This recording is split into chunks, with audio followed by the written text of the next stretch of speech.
ওনার বিয়েতে যে এমন একটা ঘটনা ঘটবে ভাবতেই পারি নাই। হলুদের দিন আসলে যেয়ে আমরা একটু সারপ্রাইজই হয়ে গেছি। হাই এভরিওয়ান, কেমন আছো তোমরা সবাই? Welcome to my new blog. আজকে আমি তোমাদের সঙ্গে শেয়ার করব আমার খালাতো বোনের হলুদের ব্লগ। তো এই তো আমরা বাসা থেকে বের হয়ে গেছি, মানে আমি ঢাকা থেকে রওনা দিয়েছিলাম। যেদিন গায়ে হলুদ ছিল তার আগের দিন রাত্রেবেলা। তারপর আমরা একটু পদ্মা সেতুর আগে ব্রেক নিলাম। এরপর ফার্স্ট টাইমে আমরা দুইজন বাইক নিয়ে আসলে পদ্মা সেতু পার হচ্ছিলাম। আমার বাসা নড়াইল হওয়া সত্ত্বেও আসলে বাইকে যাওয়া হয় নাই। পদ্মা সেতু হওয়ার পর আমরা দুইজন আসলে ওইভাবে বাইক নিয়ে যাওয়া হয় নাই। তো এইবার যেহেতু ফার্স্ট টাইম ছিল, দুজন একসাথে বাইক নিয়ে যাচ্ছে, একটু এক্সাইটেডই ছিলাম দুজনই, কিন্তু নর্মালি লাগছে আমার কাছে। জাস্ট যাওয়ার টাইমটা কমছে, এছাড়া আহামরি কিছু না, এটাই আর কি। তো নড়াইলে আমার বাসায় পৌঁছাইতে পৌঁছাইতে বেশ রাতই হয়ে গেছিল, এই জন্য ওই দিন আর কোনো ব্লগ করা হয় নাই। এই যে পরের দিনের ব্লগ, এই দিন হচ্ছে আমরা সবাই আসলে খালা বাসায় বেড়াইতে যাওয়ার জন্য রেডি হয়ে গেছি সবাই। খালামণিরা, এই যে আমার ছোট খালামণিরা, ওরা যাবে এক বাইকে, আমি আর আমার হাজবেন্ড যাবো আর একটা বাইকে, এই বাইকে। আর আমার আম্মু আর আমার ছোট ভাই ওরা যাবে হচ্ছে, আব্বু নতুন বাইক কিনছে, ওরা যাবে ওটাই। আর আমার ছোট বোনকে আমি আমার বাইকে নিব, কারণ আমার ভাই যেহেতু নতুন নতুন বাইক চালানো, আসলে আম্মু আর ও যাবে এক বাইকে আর আমি আমার ছোট বোনকে নিচ্ছিলাম।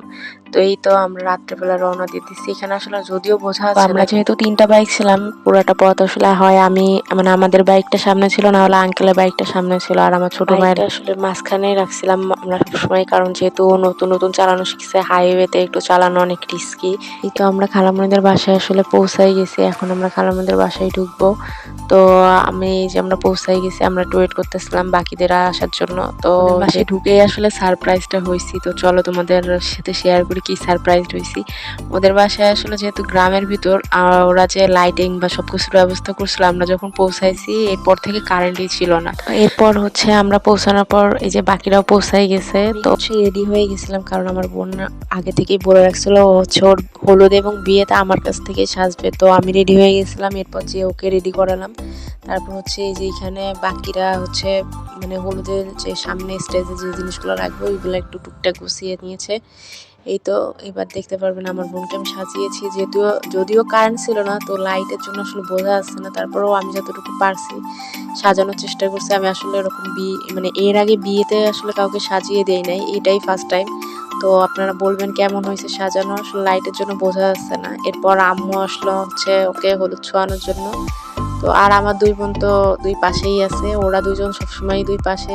এরপর হচ্ছে আম্মু ওকে খাইয়ে দিচ্ছিল মিষ্টি, আর আম্মু ভাবছে আমি ছবি তুলতেছি, এই জন্য আম্মু তাকিয়েছিল, কিন্তু পরে আমি আম্মুকে বলছে ভিডিও করতেছি।